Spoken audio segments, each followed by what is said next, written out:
The galaxy had forgotten Earth. When the Empire's fleets descended, they erased cities in firestorms, enslaved billions, and scattered survivors to the edges of nowhere. The great powers of the galaxy laughed at humanity's weakness. They mocked the soldiers who had tried to resist, calling them primitive, undisciplined, obsolete. On holofeats across the Empire, generals jeered at the footage of humans falling in battle. So much noise, so much pride, yet they crumbled like dust. One admiral said, "The laughter carried through the stars, but arrogance has a way of dying when the shadows begin to answer." In the ashes of Earth, one soldier remained Commander Cale Arden, to his enemies. He was a forgotten name. To his own people, he had been a phantom, one of Earth's Black Ops elite. Trained in the SOS program, where soldiers were forged to survive impossible missions. They weren't built to fight wars. They were built to end them.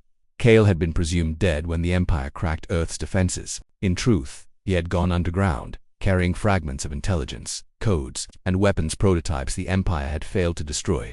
He didn't just survive, he adapted. For 2 years, he studied the Empire, moving like a ghost through their systems. He learned their weaknesses, their arrogance, their blind spots, and when the moment came, he began to strike. The first blow came on Caraxus Prime, an imperial slave world. The Empire's governor, renowned for his cruelty, was hosting a feast for his alien allies. In the middle of his toast, the governor's palace exploded into fire. Cameras across the city caught the moment a single human figure stepped through the smoke, dragging chains broken from the wrists of slaves. He raised a captured plasma rifle and fired into the air. "My name is Cale Arden. I am a soldier of Earth. You mocked us. You enslaved us. Now you kneel."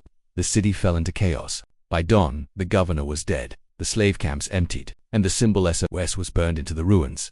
The Empire dismissed it as terrorism, but then it happened again. A dreadnought, flagship of the 8th Fleet, was boarded in the silence of deep space. Its crew never saw the infiltrator. All they heard was the sound of their own alarms as Cale rerouted their power cores, sealing them inside. The ship detonated before reinforcements arrived. The broadcast followed within hours. "You said humans couldn't fight. You were wrong." Across the galaxy, whispers grew. The slaves repeated his name. Resistance cells rose from the dirt, emboldened by the ghost who fought for them. The Empire tried to suppress the stories. They failed. Cale didn't just kill, he humiliated. On Heathrow Station, an entire squadron of Imperial officers were found stripped of their weapons, their insignias carved away, forced to kneel in front of the liberated slaves they had once commanded. Cale left them alive. Their defeat streamed across the comms for every world to see.